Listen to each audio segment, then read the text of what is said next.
There was an idea early on in the 1930s, 40s, when at that time the Synfaxi were still believed to be a natural phenomenon. At the time, the means of the Synfaxi outgrowths to expand on their own was not sufficiently understood. The fact that the Synfaxi apparently had a malign intelligence and intent, some grand design, was not, likewise, a fact well understood. There was a paper published from graduate student, Purdue University, Lafayette, Indiana, around that time, remarking on the recent discovery in the Philippines by an American scientific expedition in 1933. At the time, they had no way to know what they had discovered was alien. Was anything more than just another part of God's earth. And in this research paper,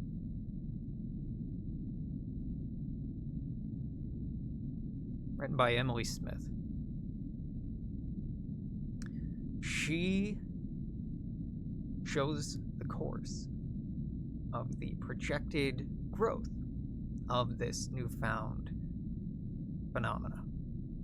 This time they weren't calling it the Synfaxi yet. There were dozens of different names, mostly scientific, all argued back and forth to the point of exhaustion, trying to classify this new form of life. One that seemed to defy expectations. Classification. This time, they believed that the spread of the Synfaxi originated purely from where we first discovered them, in the Philippines.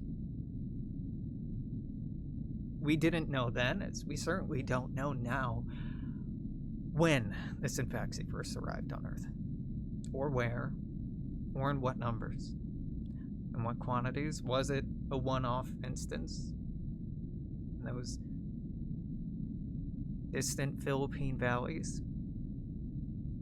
Was it simultaneous?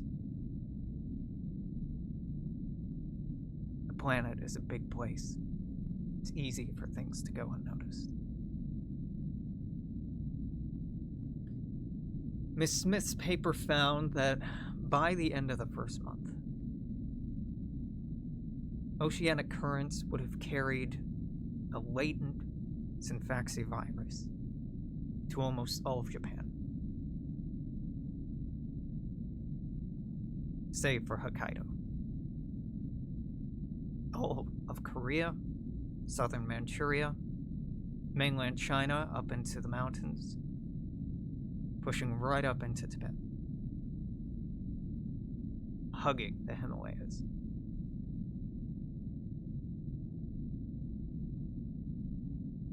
Southeast Asia, Indochina, infected. Indonesia, the entirety of it, infected. Northern New Guinea, infected. Suffice it to say, anything along the South China Sea, Philippine Sea, Sea of Japan, infected.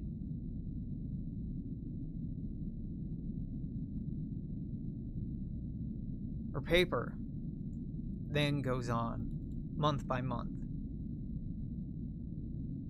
adding new countries, new continents,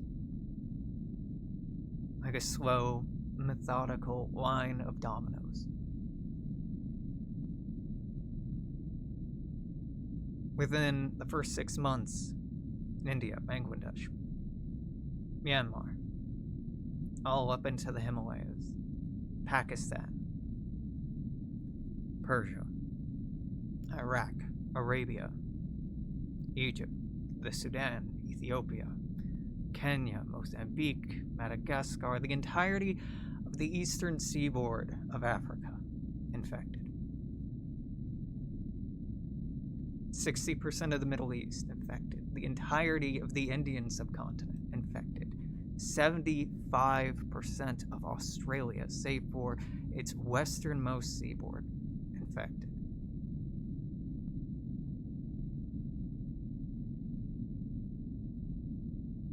By the end of the year, by the end of the first year, all of sub-Saharan Africa, all of the Middle East, in low-lying areas, all of Australia, and that equatorial current that brought Europeans to the Americas for the first time in their voyage of discovery, well, it would have brought this infaxy as far south as Rio de la Plata in Argentina, Peru, Colombia, Venezuela, Brazil, in its entirety within the first year. Central and southern Mexico, including and everything south of Mexico City itself. The United States, by the end of the first year, would only be missing Florida, though the Caribbean, too, would be infected. By the end of the second year, the United States up to the Rocky Mountains in the east, infected.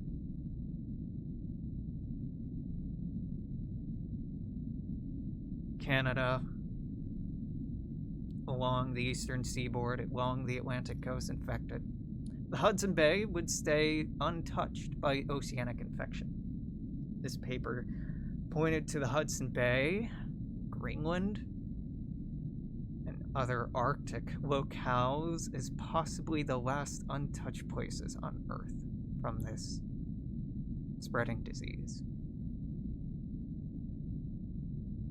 Europe would be hit in the second year, starting in the far west, Ireland, Portugal, moving south through Scotland into England, pushing through Spain like a fire. Northern Africa, which had in the first year prevailed due to the Sahara, would now succumb. The Mediterranean and all of its touching constituent countries infected. The North Sea, Norwegian Sea, the Baltic Sea, infected. By the end of the second year, the Barents Sea, the Kara Sea, the Laptev Sea, even the Eastern Siberian Sea, infected.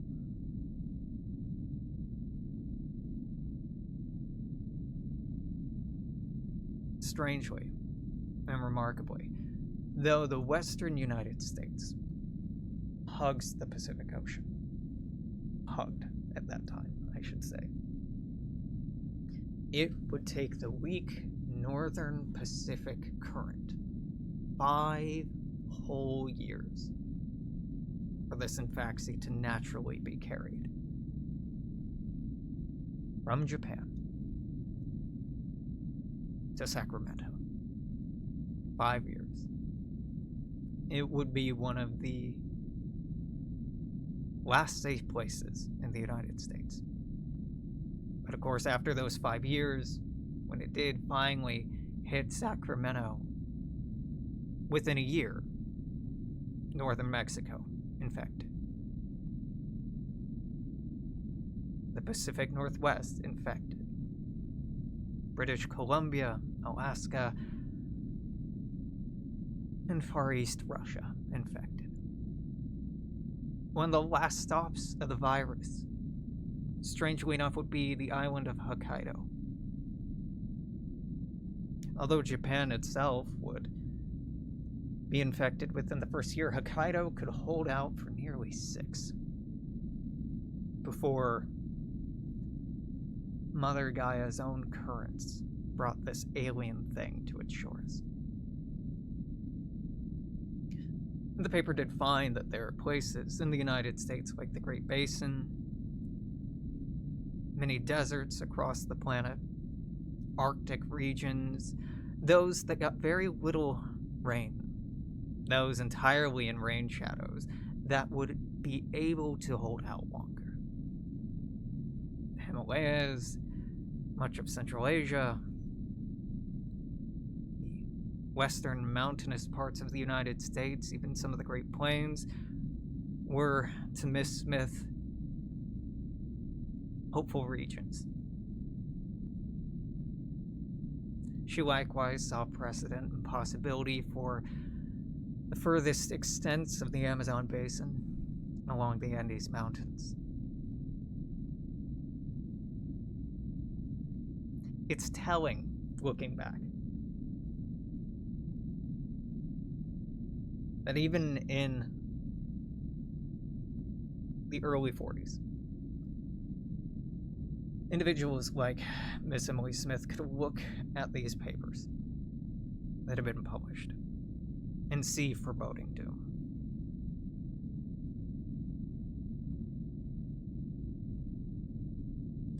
They didn't know what they were up against. Not really. And they still tried to prepare. They still tried to understand. They still tried to respond.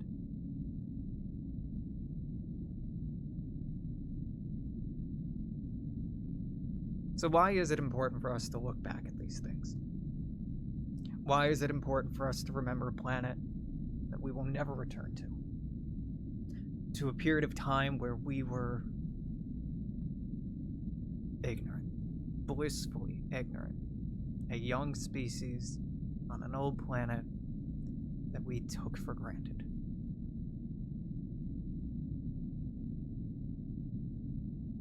We look back and we remember because the triumphs of these ignorant people, stumbling around in the dark, staring at these shadows on the cave wall, trying to make sense of a wider world they couldn't possibly comprehend. That despite their ignorance, despite the hopelessness of this crisis, even if it had been natural, even if it hadn't been malign, even if it didn't have genocidal intent,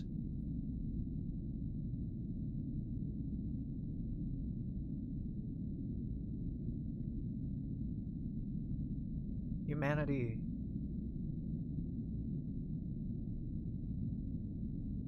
stood and stepped up to the challenge, even as impossible as it seemed. We look back at these failures, at these shortcomings, at these mistakes, at these misunderstandings, because they don't just highlight ignorance and failure. They highlight our excellence and how dynamic we can be as a species, and how improvisational, how quick and flexible to respond, how indomitable, truly proven how indomitable the human spirit is.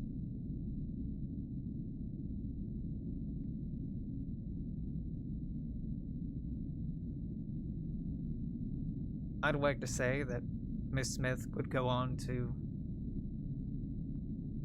lead a long, prosperous academic career. But upon receiving her graduate degree, she left for a scientific expedition. Much like that to the Philippines, 33, though she didn't have to go as far.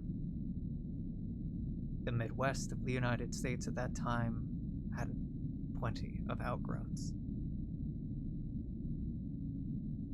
3 years later, after she published this paper,